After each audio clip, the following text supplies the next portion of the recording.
found us. More Podcast, where we want you to know God more deeply, find lasting freedom, discover your destiny and make an eternal difference. Now.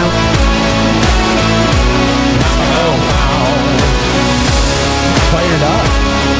You're fired up? Fired up. All right, that's what we want. That's what we want. Fired up for a good podcast. Fired up for a good podcast. You know, it's Hunter and I were talking to Brad on Sunday, remember? In the sound or the streaming room about he was talking about how he listens to he's become a listener of the podcast and he's listened to it regularly now, and he said he loves the fact that the 30 minutes before we start doing Bible talk about how it seems like we just have nothing to talk about, but we talk about stuff for half an hour. Yeah. He said it's hilarious. Well, that's always been my pitch for the More podcast that distinguishes us from, that's different than other Christian podcasts. Is, you know, Christian podcasts play like the spa music at the beginning and everyone talks.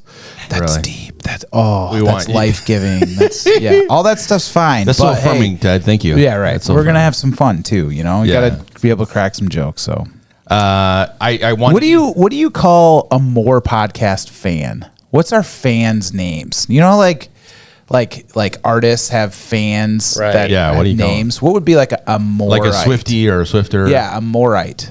Not a moron. A Morby. A Morby. I like Morby, yeah. It's close. I was going to say moron, but you can't say that because that sounds bad. A moron. That actually makes sense. That's pretty. A moron's pretty good. I was going to say that, but I did, Yeah, because I was thinking like Unite morons. Let's go. Sounds a derogatory. Morbonite, but then that kind of sounds like a Mormon. Yeah. So I'm like, that doesn't Mormonite. work. But kind of fits with us, right? Like, it would be sort of funny to be a Mormonite. All of a sudden, we get picked up in Salt Lake City. Yeah, right. Like, we got a all the Mormon show. numbers. Yeah, we got them now. Yeah. I was going to tell you, Ted, because you were talking to me about getting one of those battery-operated lawnmowers, right? Yeah. So I started looking into it. Okay. You know, and the prices are all over the place. Right? Oh, boy. Yeah. So Walmart started selling one. It's called Skill. Okay. You know, Skil. Yep. It's probably like a Temu version of Sure. yeah. So I got online. I was looking at it, and I'm like, it's got a lot of good ratings for it and stuff. So they were selling them at Walmart. So I went over there, and I'm looking at it, and lo and behold, behind the scenes, my son was trying to figure out what he wanted to get me for Father's Day. Carson, my youngest, and he's like, if that's what he wants, get him the lawnmower. Sweet. So I'm standing there, I'm looking at him, like trying to price him, and Amy's like, put it in the cart. I'm like, we don't have the money for this.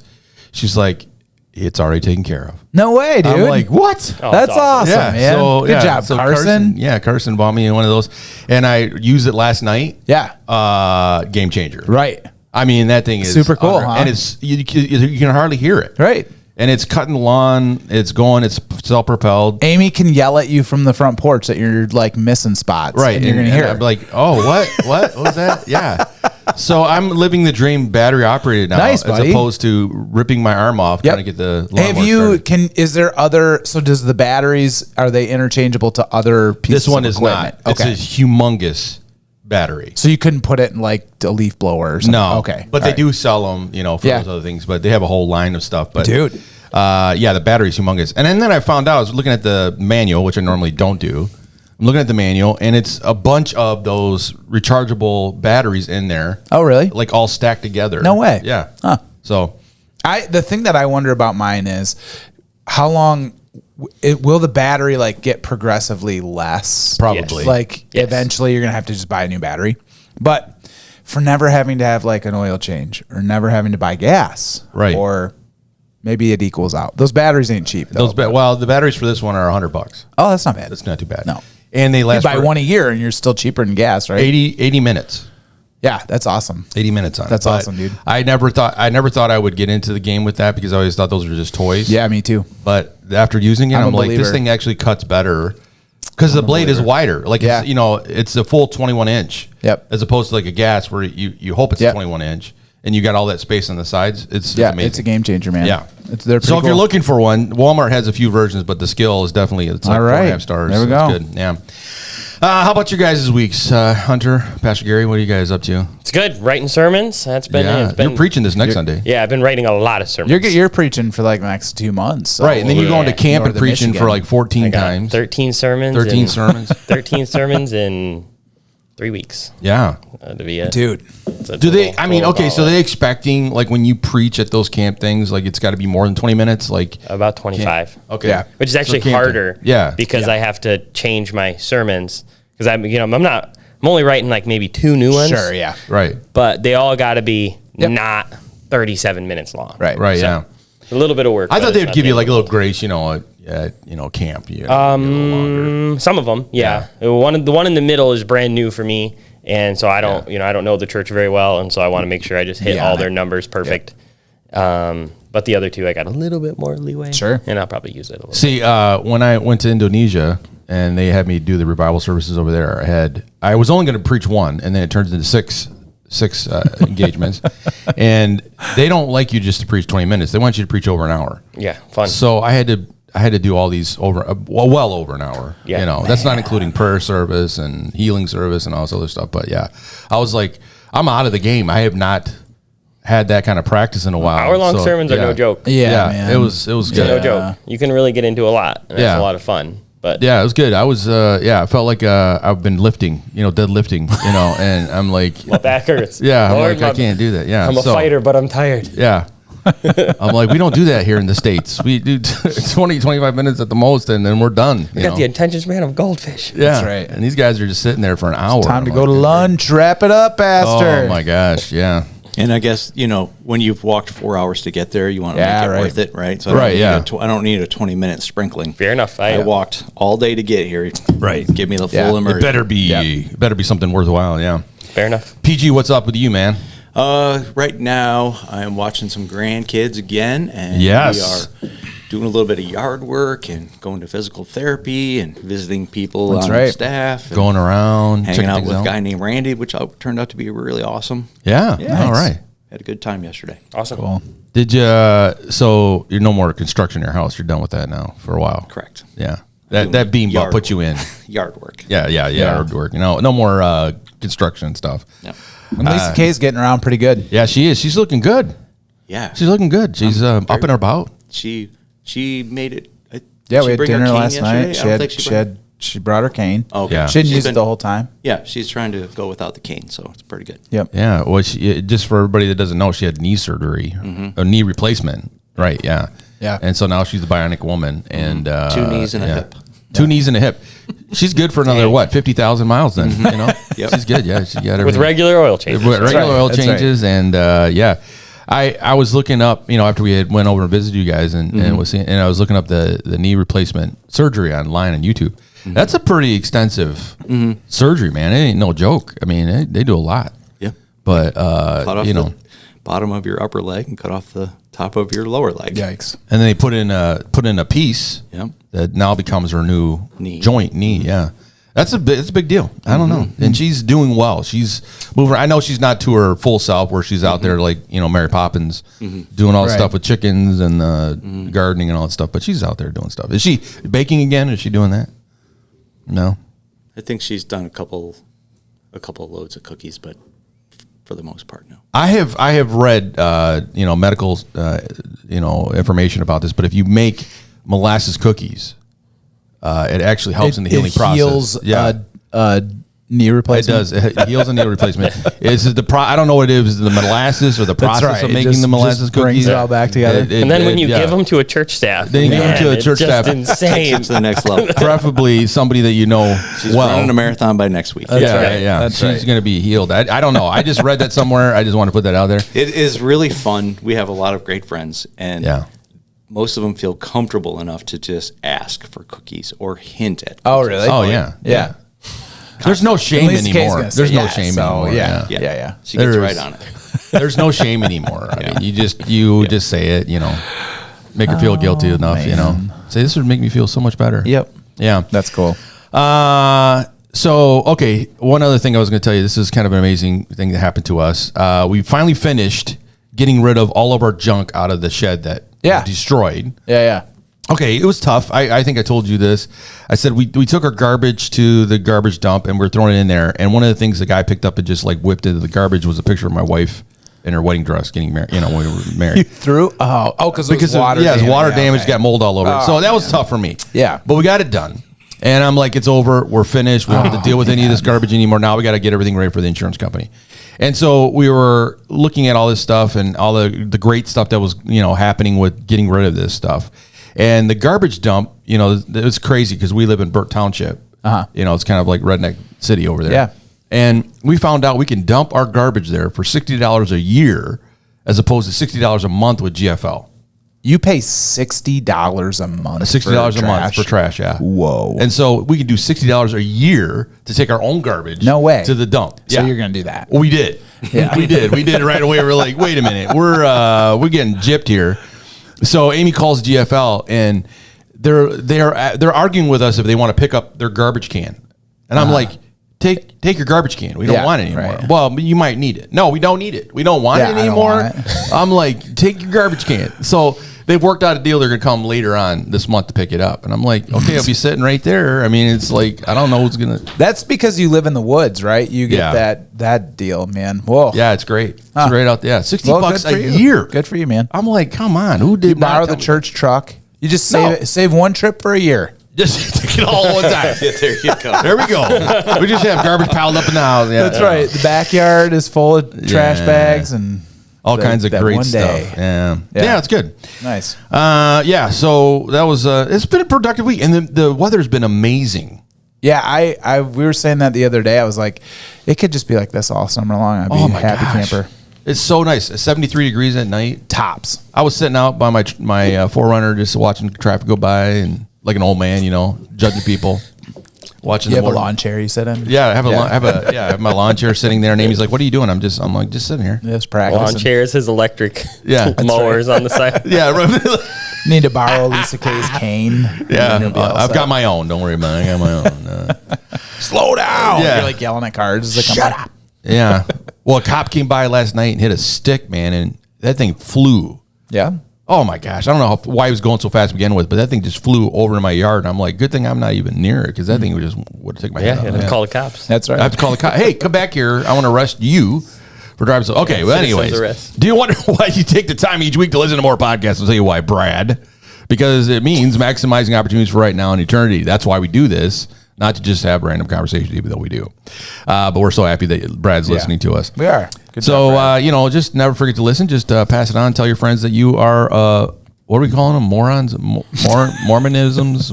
I think more-ons. Sounds good. More-ons. There's a hyphen in there. Just more-ons. Yeah. Not the word moron. Yeah. But more-on. Right in to the Harbor Light, or what is it? HarborLight.org. Yeah, right into the More podcast and tell us what you think. The name should be. Our name, your name. Yes. Yeah. What should your name be? That'd be good. Do we like more-ons? Do we like Mormonisms? Morbinites? Morbinites.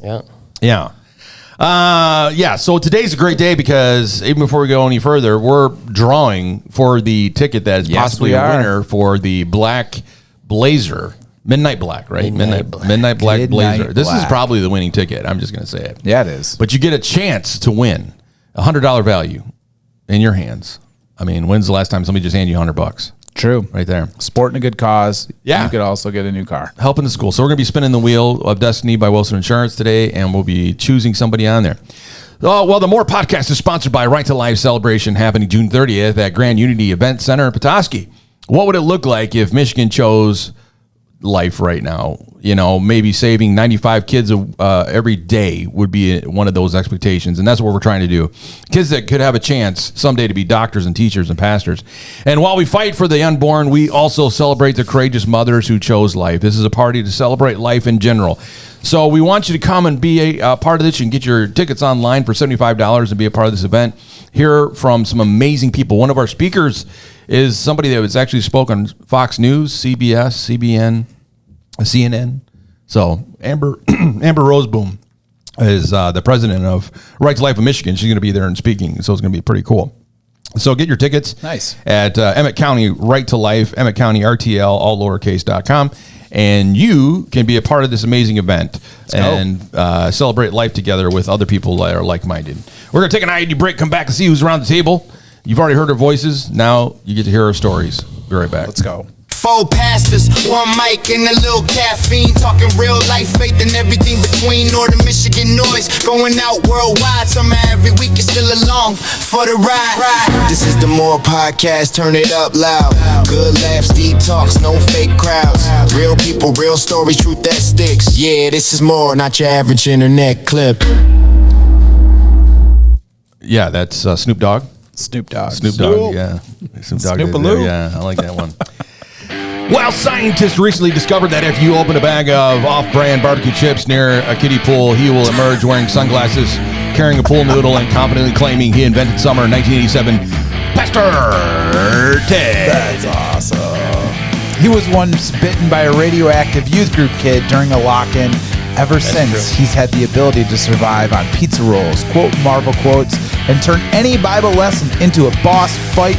Pastor Hunter. Let's go. He was raised by a pack of wild church mushrooms who taught him 3 sacred survival skills: how to shake hands with authority, stack chairs with no wasted motion, and locate obscure Bible verses faster than most people can open the Bible. Pastor Gary. Let's go. Pastor Gary. The man who sits across the table from me, the man who knows what every button knob does, the man with 1,000 voices, skills like you would not believe. He once received a standing ovation from a juror's box. His fortune cookie simply reads, "Congratulations." And the police have apologized for pulling him over and ticket themselves for solicitation. Pastor Alex Norton. Yes, that has happened to me before. Yeah, I've had a cop pray for me. Really? Yeah, didn't give me tickets. Like, I just want to pray for you that God helps you not break the law again. Really? Yeah. Did you tell me you're a pastor? No, this is before I was even a pastor. This is Won't he do it? Yeah. Won't he do it? Won't he do it? Yeah, He will. God is good. He is. Have you seen that? Have you seen that dude on TikTok that goes into stores and his debit card is in his Bible? Yeah. Have you seen it? Yeah. And You guys take Bible pay? yeah, he takes Bible pay and they're like, what? And he puts it on there and it works. Yeah. And he's like, No who way. can do it? You know? Won't he do it? And then they start like, Yeah. Only God can do it. Yeah. And he's over there doing it. Yeah. He went into a Target and did That's that. I was like, pretty- that was so that's good. And pretty everybody's getting into it too. They're like, yeah. oh, it's so funny. I want to do that to my Bible. man. Only God can do it. Hey, I heard this from some Harbor Light Christian School kids, so I will not name names. Okay. But they were saying how they were like, hey, if you get pulled over on the way to school, make sure to tell the police officer, yeah, I'm on my way to Harbor Light Christian School. They make it with the cop of like, Then I'm you on should the know way better. to Christian school. Yeah. Then Yeah. you should know better than why are you speeding? That's true. It might turn against True, you. yeah. Yeah. Yep. This day and age, man. Some police officers, yeah. Well, it's a good try. Don't do that. Right? Don't do that. Take ownership. Right. Yeah. Don't that's manipulation. Yeah, that's a good try. Right. But it's not going to work. I like Bible Pay. That's fun. I want to see that. I want to, haven't look seen it up, Bible Okay. Pay. And it's this one blind guy. And actually, Hilarious. he did a prayer at one of the churches. Yeah.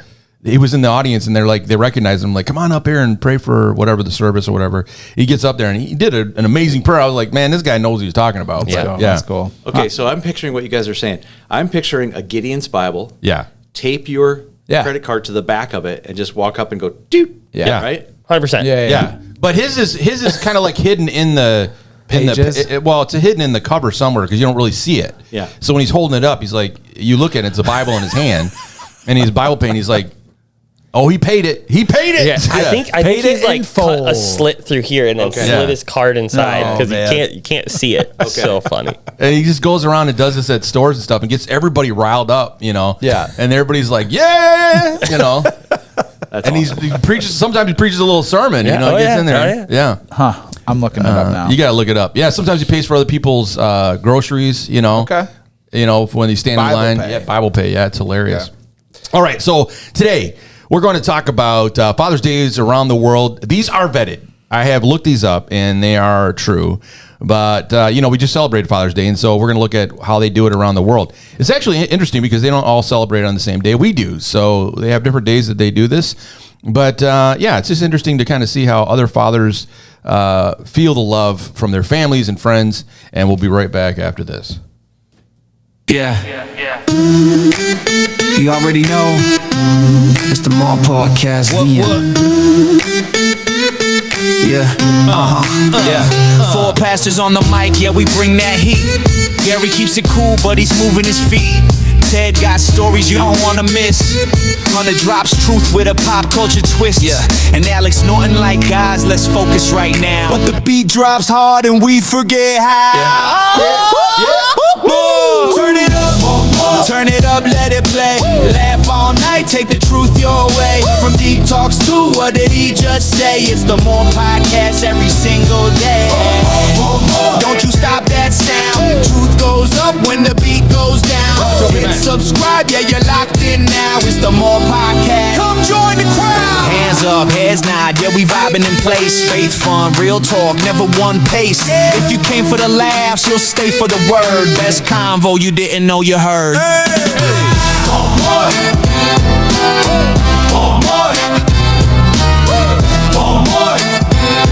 It's the More Podcast. Come join the crowd.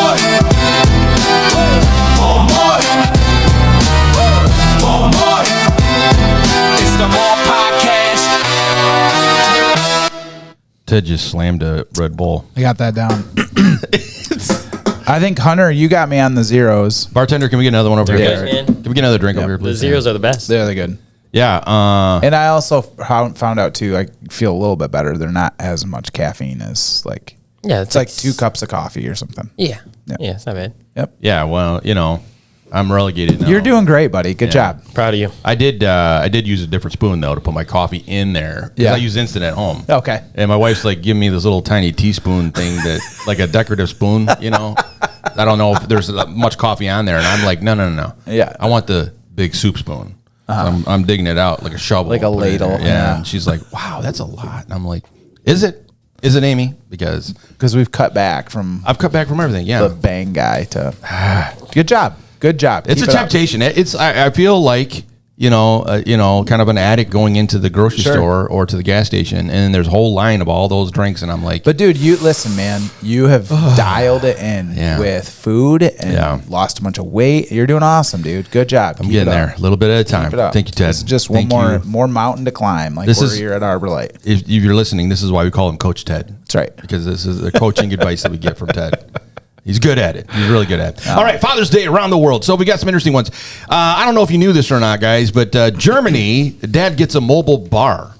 Wow. Apparently, they don't really consider Dad needs to be sober during Father's Day. Not super shocking. No, and so they- not a total surprise. yeah. So the there. family kind of tends to get a lot of alcohol together. Also, why? I know we're gonna get there. I just interrupted you. I'm Yeah. sorry.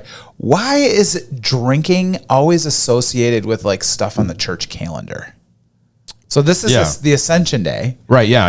You know In what? heaven, there Celebrating is no beer. That's why we drink it here. There you go, Ted. That's the answer to your question. That is the theme song for Father's probably Day in the answer, Germany. Yeah. That's the Hey, theme song for Germany. Jesus Yeah. ascends to heaven. Let's Drink it all up. get hammered. You know Like, that's what are the we disciples. doing? That's what the disciples did. They're sitting there Okay. watching Jesus, and they're all like, All right. fist bumping and holding their beers up, and they're like, "Jesus, we'll see you All when right, you so get back." Germany, Yeah, Dad that's gets what a they do. mobile bar. That's not in the Bible, by the It way. is not. No, it's not in the Bible. In Mexico City, dads in Mexico tend to run a 13.1 mile marathon. That's not And, that's a punishment for Father's Day. That's are what I'm we thinking. I don't know. You might like doing? it, Hunter. Hunter would that's- love it. Hunter would be like, You want to run a half marathon? We're coming around the corner. I think maybe yeah. by September we'll be See? ready to go. You can go to Really? Mexico City and celebrate it. Feeling really good. Good, man. Yeah. I think you should do it. I think you should go to Mexico City with all the other dads that are being forced to run. They start at 6 a.m. Yeah, that's part of 5:55 it. a.m. I've started Oh. racing. The Jaganoviches from Harbor Light just ran. Yeah, I saw that. he ran a half marathon. She ran 10K, right? Jennifer- Jenny Cope Jenny just ran Jenny ran Cope a did, marathon. Kylie Graham ran a half marathon. Nice. Good Rebecca job, Moore y'all. did. Yeah. Good job. She ran the Yeah. half. I don't know. I for saw her running. I Yeah, hope she don't did. know. That'd be sweet. So I had a friend of mine who did those like ultra marathons, right? Just the dumbest thing. What do you do with those? I don't know. Hunter, Any, it's like- it's like- anything it's like- over 26.2 is an So he, I mean, he 50, did. 100 Yeah, he was doing. I Oh, don't know. no. Say 50, right? Yeah, Like, I there's ran an 4. Oh my gosh, So dude. that's my. You did. So he You was- ran 4 of those? I've ran over 26.2 4 times. Oh, good for you. It is So a this guy, legit he's undertaking. he's he was one of my youth interns, right? So I was a youth pastor. He's hanging out with How many miles did he do? I think it was like 50. Dude, that's insane. It was like 2 days. That's you know insane. what I mean? I've done that 30, somewhere between 30 and 35 a couple times. But that 50 is... He like drove to Wisconsin, some big race. So he did it. And I remember we would have dinner before youth group, and he's like in line to get dinner. And he's like, I just ran a marathon today to train. Like, he's like, I ran the 26. And I was like, oh, geez, man. Yeah. Now you got to run around middle schoolers. Like, okay. Yeah, and he like stood up too fast. And it was, he literally was like in a church, fellowship hall, fell over, like passed out, fell over, knocked his head on the linoleum, like just bad. I was like, dude, what? And then shaking. And then he's like, well, I had too much, like, it was like hot water mixed with, the fat. I'm like, dude, this is a mess. He probably just, the hardest part about being an ultra marathon runner is keeping your body full of calories. That's keeping what he it said, full of man. Electrolytes and full of water. It's just impossible. He said, he was hungry. like, when I ran the race, he's like, regularly at like the water intake things, it's like you're eating handfuls of gummy bears and candy, and it's just calories and sugar to keep you going. He's like, it's not good for you at all. Like, it's terrible for your body. But and then he's like, if you're running though, I guess. Well, and then he's like, at the end, my dad was with him. His dad was with him, and he's like, my dad just ordered me like 50 wings from Buffalo Wild Wings after the race, and I sat in a bathtub. Crush them. See, I'm not even miles. I'm not even trained for a marathon, and I would do that. Yeah, dumb. Yeah, I don't know. I did a marathon. I sat in the lake with a pizza and ate it like a taco. Oh, really? Man. I was dying. My legs felt they were going to fall off. Carb loading. Crazy. Carb loading, like Hey, did Michael I tell Scott. you guys? I know we're way off topic now. Did I tell you the story about Theo? No. Have I told you this? Okay, so his mom is like, she's a runner, and so Theo's like, I'm running a marathon. It's not that big a deal. Oh, okay. And she's like, okay. Yeah. And he's like, no, it's not a big deal. He's like, I can do it. Yeah. She's like, all right, do it. And he's like, okay, next Saturday. So he has a week. Yeah. And he says, I'm just going to do it. And so, I'm a dad who's checking his phone, and I see in his Google history, it's like, how to run a marathon without training. So he's like, good for him. Get the information. It's doable. Kid shows up. Goes and do you want us to like map out a map or whatever, for 26 whatever it is miles? You want us to get your friends there? Yeah, right. So he's like, nope, I'm gonna do it at the track. So he did 26.2 on a Saturday. His friend showed up to support him, and he just did it. And he's fine. So that's 100+ laps. Yeah, it's ridiculous. And it was just out of sheer stubbornness of to do it. Yeah, no big deal. That is awesome, though. That is crazy. Right. It's is just he okay? like, yeah, he was fine. How long did it take him? Yeah, Rachel was like, her 6 hours? nurse brain kicks in. Yeah, for sure. Like it wasn't like he actually did that. He did it, and he was, he's what like, does his knees look like? Yeah, right. I said because he's like he lifts and stuff for football. Like he's regularly doing that. Shape. But I was like, dude, this is different than lifting and just running 10-yard sprints. And he's like, I don't care. That is awesome, though. Yeah, it was like the ultimate flex, But he's Rachel was like, Rachel's like, it's Rabda or something that runners get.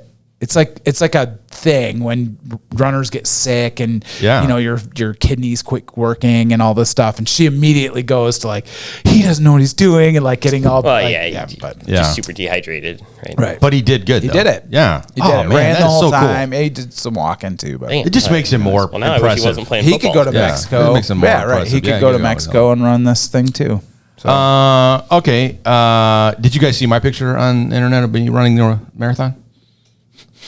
No, you didn't. No. Oh, okay. Well, that didn't happen. But I mean, I want to make an AI version of me running, and I walk well.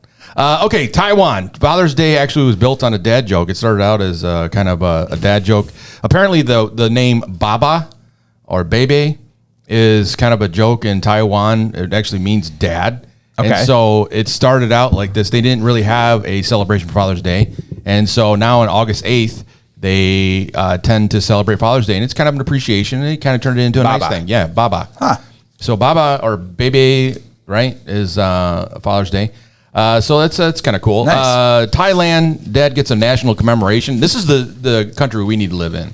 because people will bring you gifts, and people that are not even your kids will come and celebrate you as a man, as a father. So that's a good one. And apparently one of the things they give often is socks, which if you've looked at any videos in Thailand, they all wear flip-flops, so I don't know how that works. So socks are interesting. Italy. That goes back to the German look, wearing your sandals with socks on. Yeah, that's right. I'm all about it, man. In Italy, Dad gets custard-filled pastries. Now, this is another one. It's another country I'd want to go to. It's on March 19th, the Feast of St. Joseph Day. So another church. Another thing. Yeah. So Zappola de San Giuseppe, which is a fried bakery pastry filled with custard and often topped with a cherry. Sounds great. That sounds really good. Yeah, I like let's do that. Finland, they raise the flag for Dad. It's a national holiday that's celebrated by the government. I mean, think about that. That's a good one. And you get breakfast. The family makes breakfast for you and have a good time. And then finally in Australia, you basically get sent out to the desert to try to survive for one day. No, I'm kidding. No. We know how we feel about Australia. Yeah, Australia's bad. Last podcast we talked about how terrifying Australia was. And then how Pastor Hunter is getting ready to start a mission trip to Australia. You're going to Australia? None of that's true, by the way. Just had to tell Pastor Gary that. Yeah, before he got too excited. The Lord has not told me that. Oh, he was getting ready. What do they call those things like Terrifying where people go to go live out in the outback for a week? It's a walkabout. Walkabout. Yeah. I was gonna say mental illness. Yeah. Right. So we're gonna do a walkabout missionary trip. Pete, you'd be all about that. He would. You would, yeah. Yeah. Australia though? I'm not into bugs really. Yeah, they're big too. Yeah. Oh, the bugs are not what you're gonna have to worry about. We found out it's the bats, the kangaroos, but they have giant spiders, dude. Giant spiders, and then apparently you got other things. I did see a special where a guy was in Australia, how to survive. He finds this log, and then there's these ants with their abdomen is filled with honey. Oh, really? He pulls them off and eats them. That's how you survive. See, that's not my not into that. The outback. Now, that sounds like an anniversary trip right there. That's it. You and Hannah go eat bugs together. Thankfully, we're much too poor for that. Praise the Lord. Celebrate your love and the kangaroos. What's the weirdest thing you've eaten in the woods? You're not a weird food guy. Yeah, I'm not a weird food guy. But he would do it. I ate bugs in Korea. Did you? Yeah. On a plate. Well, was it cooked or was it? No, they were raw. So you get a Dixie cup. The bottom half is filled with ice. The bugs are on top, and there's some kind of little saucy on there. You take a toothpick and you poke them, and then you put them in your mouth. Really? No. Yeah. It's a silkworm larvae. Did you ever just say, "Hey, you know what? I don't know if I can do this." Hey, I went there going, okay, I'm gonna try these bugs. Good for you. Good job. That's the love of Jesus right there. That is the love of Jesus. Yeah. Oh, And the Korean kids were like, I'll take whatever you don't eat. Really? Yeah. Oh, yeah. There was like a little specialty for them. Yeah. That doesn't seem like a specialty to me. That's larvae. I'm out. We use chemicals in the United States to kill those things. That's right. We don't eat them. Bugs, gross. Just crunchy. Can't do it. Yeah. Can't do it. I don't know. I had a big old. But that wasn't for survival. No, that was just for fun. No, I don't think I've eaten any. You've never been in the woods being hungry. It's kind of an oxymoron. I'm getting deer. You're like, if I'm in the woods, I'm eating like steaks. Right. That's America. That's America. I'm not eating foliage. I'm shooting an animal and eating. When I go on camping fat. trips, where food is priority. Yeah, right. We're eating good. Right. Right. Yeah. You're not going to be eating bugs. No, that's true. You're like, kids, we're going to suffer out here and have a good time. You don't do that with them. No. You're going to actually eat some food and, we have water. Yeah. I don't know. All right. I would never try any of that stuff. But anyways, Australia, is one of those places. They actually give their dads some gifts and breakfast, and they do picnics and stuff. Probably in the safe zones where there's there's nothing that is going to take you out. But even the fish do, because they have problems with sharks, around their waters. And jellyfish. And jellyfish, yeah. So the Germany thing got me thinking. Can I tangent? Yeah, let's do it. If you guys, so it's the World Cup right now. I am not a soccer fan. Neither am I. Just I'm not either. That out. So I don't really know what I'm talking about here. But I saw a thing that said, I think is it Ireland? Yeah, I don't know. Isn't it? And they're in Boston, and they have now bars are running out of beer. Yeah. Because of the amount of alcohol that's being drank. And they're and because it's so hot, they're issuing warnings of hey, you need to not serve alcohol Drink water past this time. Or, And so The Irishmen are going to be fine. Yeah, they've been doing it for a while. They've been doing it since they were 7 years old. Yeah, they're good. Right? But they're drinking. There was a story on Fox News. They've drinking 3 times more than what they actually serve on St. Patty's Day. Yeah, I don't get it. Yeah. Soccer culture, don't get it. I don't understand it. America, baby. I don't Football know. is played with I don't your know why hands. you'd watch a game for 5.5 hours for 2 points. Or a tie. There can be ties, guys. Yeah, I don't understand. I don't understand any of that. It I just mean, I want to see sounds some like communism.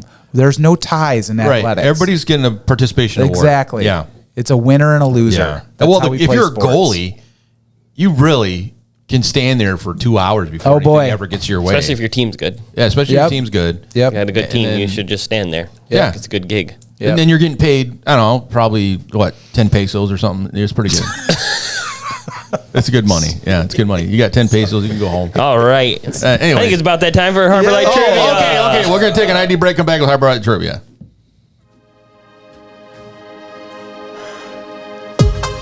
I think 10 pesos is a lot of money, actually. More I have no podcast idea. is not recommended for those who prefer safe, predictable conversations.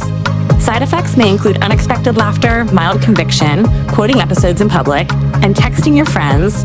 You've got to hear this. Do not listen while operating heavy machinery unless you enjoy laughing for no reason.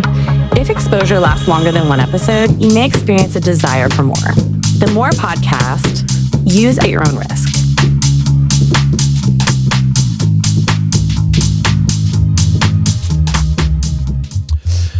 All right, so this is a big day for us on the More Podcast. We're We spinning. actually have a ticket here. Do we want to do the question first?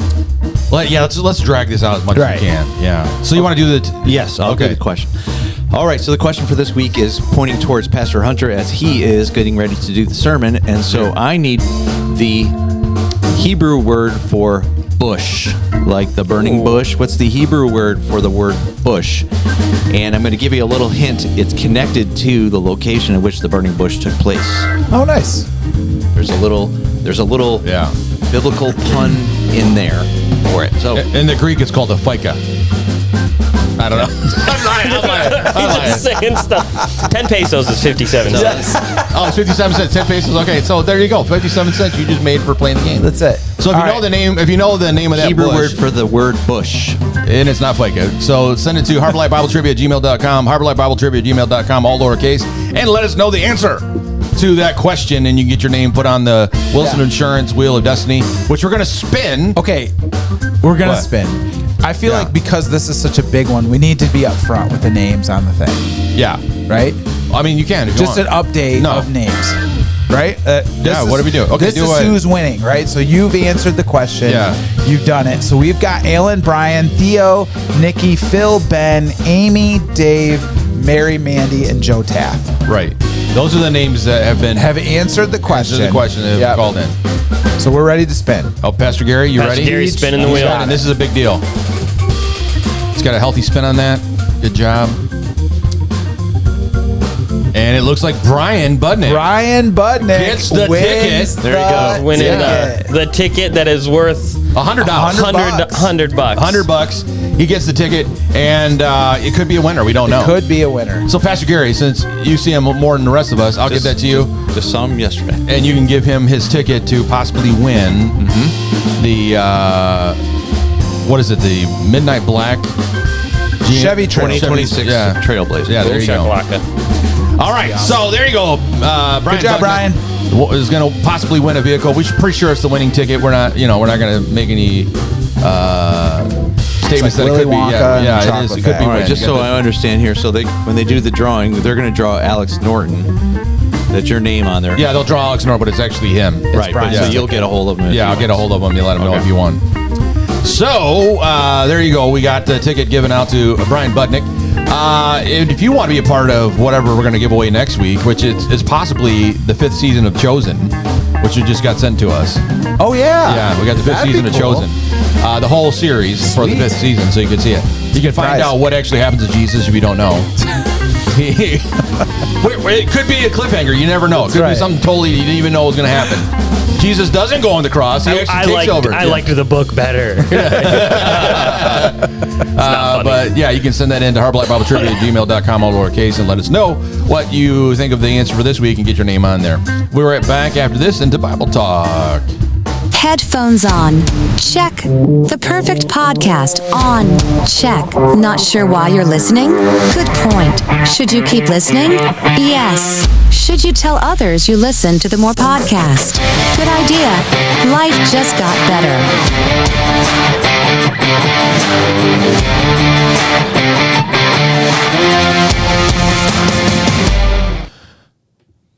Well, this week on More, we're heading back up the mountain, specifically Mount Moriah, one of the most significant places in all of Scripture.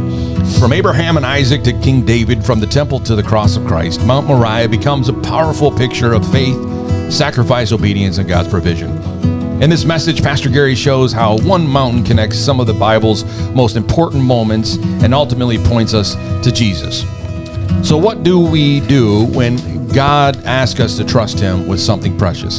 How do we respond when our faith is tested? And what can Abraham's journey teach us about putting God first in a world full of competing priorities?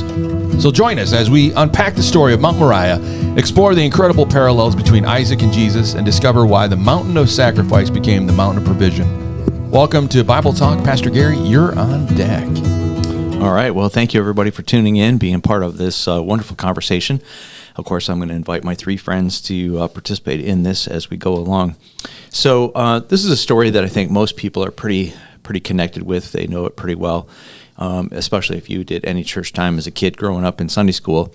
And one of the things that was in my heart from the very beginning on this was to try to make this as real as possible. And I kept, kind of bringing this idea to the forefront that I want people to feel uncomfortable, because we do have a tendency to look at these accounts of things that happen in the Old Testament and just kind of pat them down or make them safe. But this was a very, very serious situation, and so I wanted people to feel it, and then trying to connect people to this idea that you just brought up, that our faith can be tested, and when your faith is tested, God is not trying to get you, show you that you're, lacking anything or a failure or your faith is weak, but He does want to expose and just see how real it is. And we don't know the status of our faith until it is tested. And there's this idea here that the greater the testing, you can test something that's great with a great test. You can't test something weak with a great test. It'll crush it. Yeah. And so obviously, Abraham had great faith, and his faith was great enough that God was able to test it. It's like this idea. I think this is one that has helped me greatly as I've done ministry. When you go through tests, when, first of all, we know that we're never going to be tested beyond what we're able to bear, that the Lord's always going to be there with us in it. If a person builds a bridge across a great chasm, and he puts his best effort in it, using the best materials, best engineering, then when the train comes along, the person who built it isn't afraid of having the train drive across his bridge, because he knows what's in it. That's good. So, so when a great test comes your way, you can be, especially if you're confident in your faith, right? You can invite the train to come across. Yeah. It's something you can celebrate, that the train makes it across, even under great weight and pressure. So when we face tests and our faith is put on, when you know that you've done your time with the Lord and you trust Him, and you trust, as I said at the beginning of our talk, right? God always does the right thing the right way at the right time. And if you're facing a great test, know that He is with you. He hasn't abandoned you. He is with you. Yes, your faith may be tested, but He wants to show you how well you're doing so that you can face great things. That's good. That's really good. With great pressure and great testing comes great reward. Yeah. Look what happened, because it was reinforced at the end, because you have obeyed, because you have listened, and you have had your test. You passed your test. Yeah. I will bless. I will reaffirm what I've said, that through you and your descendants, the entire earth will be blessed. And of course, that's pointing directly right at Jesus. Yeah. So with a great test, comes great reward.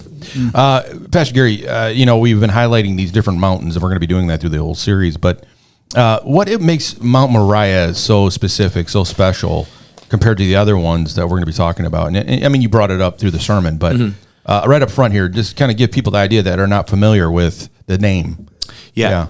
So this idea here that I found personally encouraging was this isn't the highest mountain, right?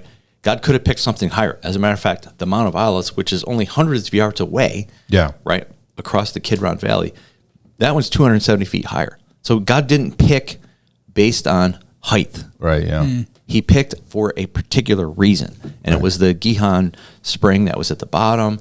It was the place where Jerusalem was going to be built. It was picked because it was flat on the top, which is perfect for the threshing floor, and that whole process that comes along with that, the wind and the thermals that come up. And so there's all of this spiritual language and ideas that are connected to this. So this is not a random mountain. This is not a mountain just based on its height. It has a direct fingerprint of the Lord on it. Yeah. And as we can see here, this is the mountain of Yahweh Jireh, right? Jehovah Jireh. It's the Lord will provide. It's the mountain of provision. And so we see the Lord provide in the ram for Abraham. We see the Lord provide for David when he went up the mountain, right? And there was a sacrifice made there. And then we see, of course, in Christ Jesus, that he is our sacrifice. So this mountain is all connected to the idea of worship, surrender, the sacrifice, all of that stuff. It's all connected in over a 1,000-year period. Right. Actually, about a 2,000-year period that this is all connected.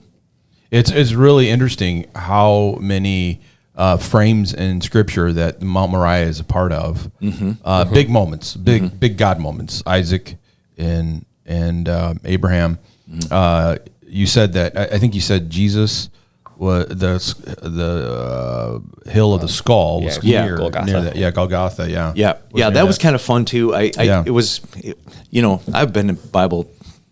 Being a pastor's son, I've been in the Bible my entire life, and I've always known Golgotha, the place of the skull. But why, right? And you see a modern day picture of it, and you're like, I'm not seeing it. Yeah. But when I was able to, show a superimposed skull over top of the spot, then you're like, oh, now I see it, right? We had a drawing one time. I got to tell you guys this in youth group. We did a big 7 foot by 9 foot drawing. And it came from a famous story of this missionary who went to China, and he had 0 converts after a bunch of years, and he was depressed. He was about ready to come home. And the Lord told him to take out his phone, and he took out his phone, and he took a picture of some snow and mud. And then years later, after the Lord had done some amazing things in his life and turned his entire ministry around, he had the film developed, and there was a picture of Jesus in the mud and the snow. Really? Okay. Wow. And we drew that picture on a 7 foot by 9 foot banner and painted it. Now, it's one of those deals where if you look straight at it, you're like, a bunch of blobs, right? But if you look just right, you see Jesus. But once you see Jesus, you cannot see Jesus, right? And so I think that's a little of the picture that we're getting here, right? The skull, the place of the skull. Once you see it, you're like, oh, now I see it, and I can't unsee it, right? Yeah. And so it was kind of fun to be able to show that. So the theological connection. So Golgotha is about 1,000 feet away, but it's not disconnected from the mount. It's actually a part of the mount. But and so you're able to theologically connect the sacrifice of Jesus to the actual spot. That's cool. You made some interesting comparisons with other things that happened there. Well, it's interesting. Abraham waited 25 years for God's promise, and then God asked him to place the promise on the altar, which was his son. Why do you think God sometimes asks us to surrender the very thing that he gave us, that you brought up quite a bit? Right. I think, we serve a jealous God, and he's not the green monster jealous. He just doesn't want anything before him. He doesn't mind if you love other stuff. That's not a problem. You just can't love other stuff more than him. Yeah. And I think it's easier for us, as I said earlier, to kind of say, oh, I've got my priorities right until it gets tested. Yeah. And if you're willing to lay down those things or make sure that they're actually in line, and that can only really happen when he asks you to sacrifice the very thing that you are holding with high esteem. Yeah. So, again, it seems unfortunate or unfair that we have to be tested, but the truth is who we are as humans. We have to have our faith. And those tests reveal the what God's doing in our life. The tests will reveal the strength that God's given us, where Satan he tempts us. And Right. temptations are made to make Yeah. you fail. A test is there to prove that, man, I really have some strong faith Yeah. here. There is a difference between the two. That's a good. And God that's is good God point, is often revealing through tests. Yeah, it's important that. comparison, Yeah, yeah. the being refined by fire, right? Yes. You're seeing what you're made of for sure. Yeah. And there's totally a difference of when Yeah. you've studied and prepared for a test and the teacher gives you the test, and what does the teacher want you to do? He wants you to pass the test. Right. When somebody's tempting you to That's try to good. get you to fail, there's a big difference That's there, good. right? Yeah. The difference in motive, They want you to Yeah, fail. that's good. and they'll pick the worst time, right? Yeah, They're right, gonna yeah. they're gonna come at you though. Yeah. So That's good. Yeah, one of the this idea that Abraham's greatest act of worship wasn't singing a song or building an altar. It was trusting that God was going to show up and when nothing else made sense. So, Peach, does our culture have a different definition of worship than the one that we see in Mount Moriah? Oh, that's great. And I would think in Christianity, we are going to think of worship as singing to God. But worship is anything we do in honor of the Lord and making sure that he is the forefront and the recipient of whatever it is. So you go to work and you're working at McDonald's and you're flipping burgers, that can count as worship if you do Right. it as unto the Lord. You're going to Yeah. be the best you can, do the best you, and for the Lord's honor and glory. And if, especially if your coworkers know that you're a Christian and they see you doing flipping burgers with excellence, and then they're like, "Why are you working so hard?" Because God has given me these skills and abilities, and He's put me in this place to do the best I can, and I'm doing it as unto Him. That counts as worship. Yeah, that's good. So what you're saying in a sense is it's a lifestyle, not just a moment. Yeah, 100%. Yeah. Yeah. Start creating a lifestyle of worship. I think that's so cool because, that's one of the things that I think Christians don't always really grasp is the fact that when you are, God's giving you gifts and talents and things you're doing on a regular basis. And sometimes in the monotony of it, we kind of get like, what am I really here for? But your life in general is here to worship God in all things that you do.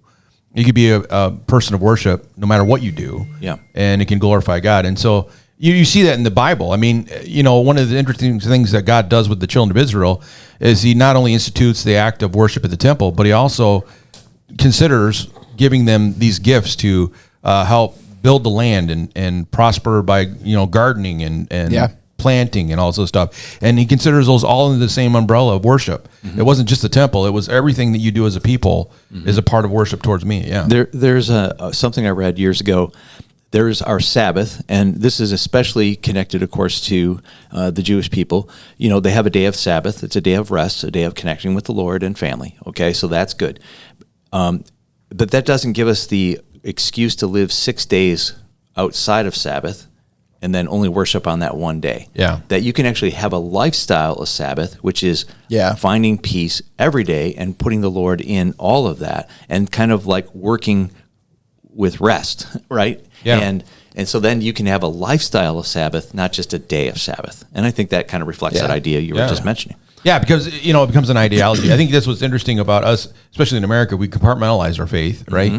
Worship is Sunday, worship is a Wednesday, but the rest of the week is something else. Yeah, I like the theologian Jim Gaffigan. Let's hurry up, Pastor, and let's get the sermon done. I got a bunch of sinning to do. Yeah, right. I got to get out of here. Time to move on, yeah. That's kind of that idea. We see this, the entire story points to Jesus, right? It's just such a cool thing that God does throughout Scripture. We had a chance to talk about that in the green room before, the son who actually was sacrificed is Jesus. So how does our understanding of what God was willing to give up for us change the way we view our own sacrifices for him? It's a big question.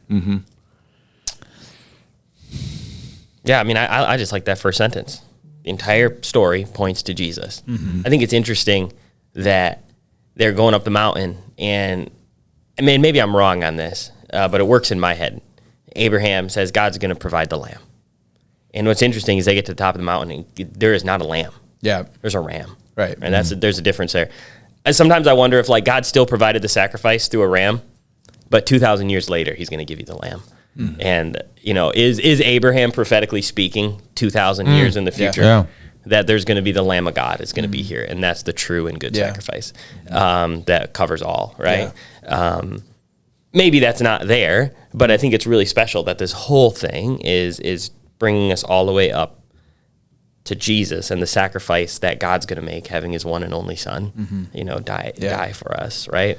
How does it change how we view sacrifices on him? I think it should change everything. Yeah. I think there's, most of the time we read this, we're looking at it from Abraham's perspective, right? Yeah. He's going to give up his son.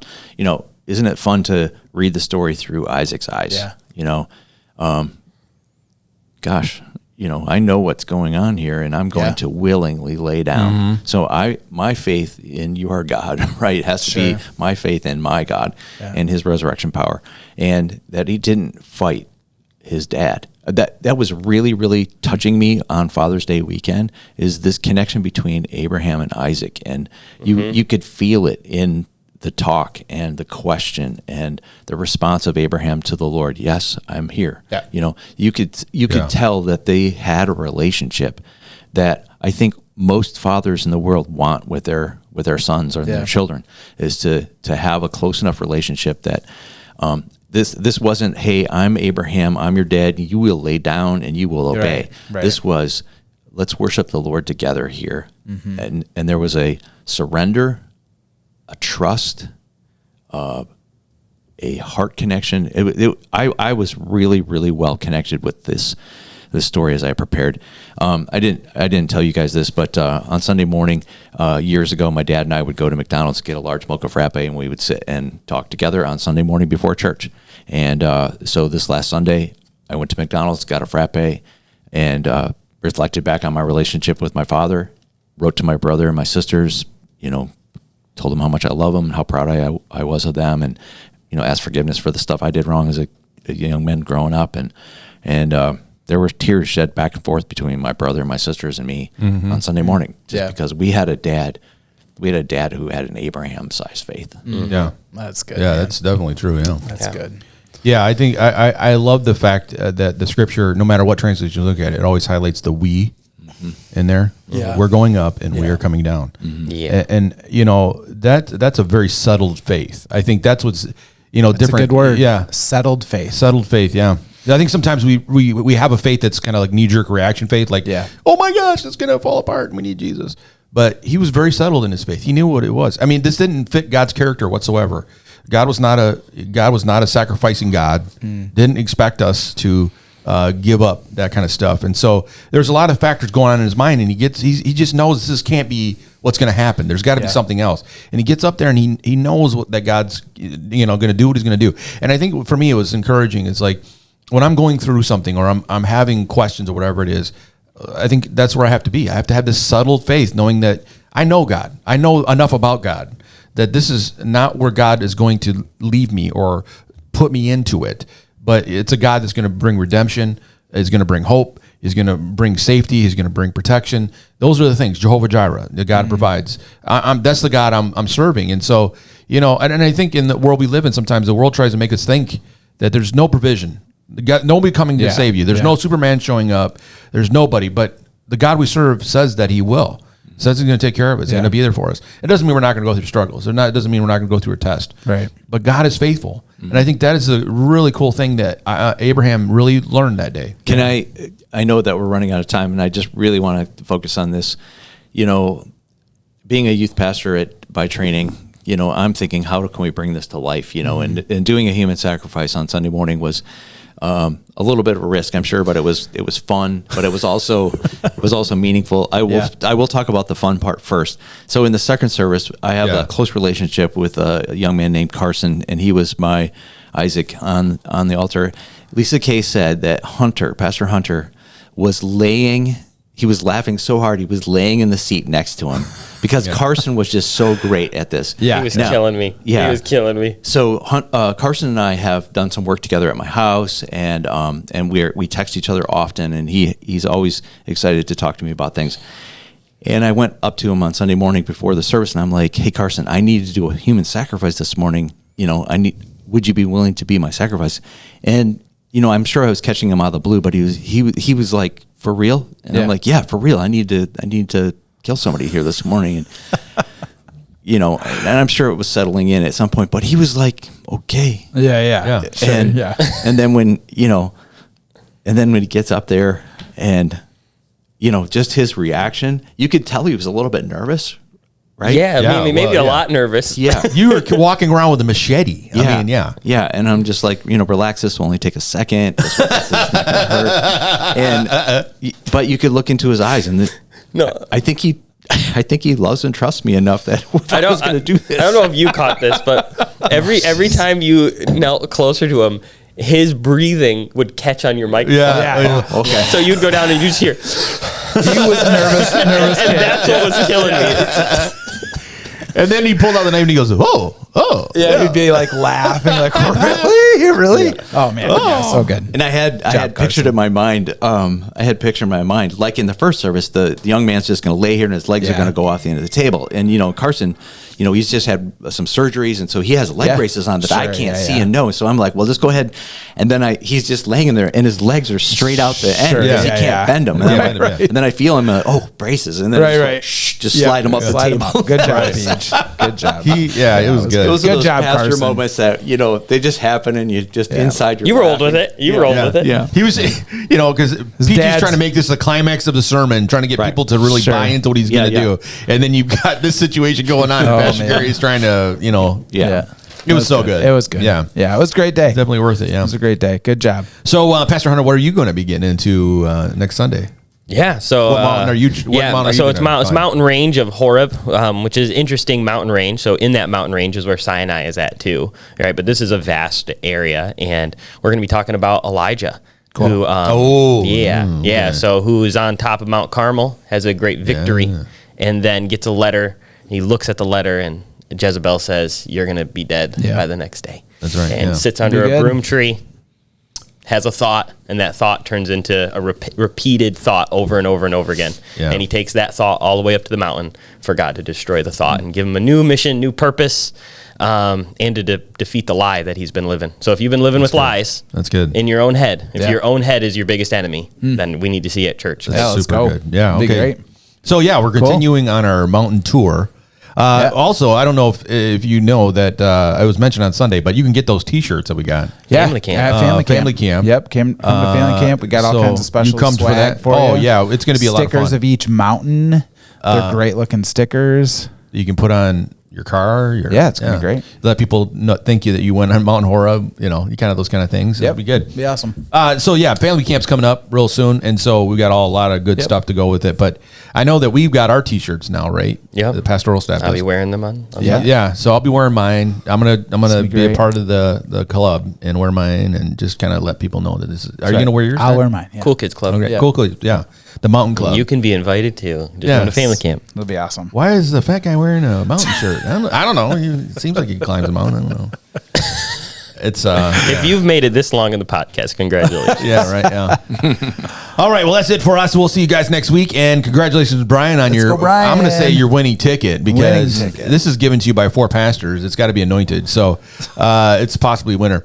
But Pastor Gary will get that to Brian and Leslie, and we will see if it wins. But that's not going to be pulled until late July, so you'll have a little while to hold on to it. But at least hold on to it, and we'll see what happens. You could win a second or third prize, because there's like a car wash and some money that's second, third prize. So you never know. But we'll see you guys next week.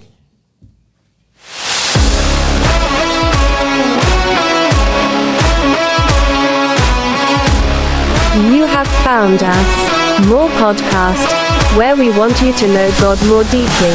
Find lasting freedom, discover your destiny, and make an eternal difference. Now,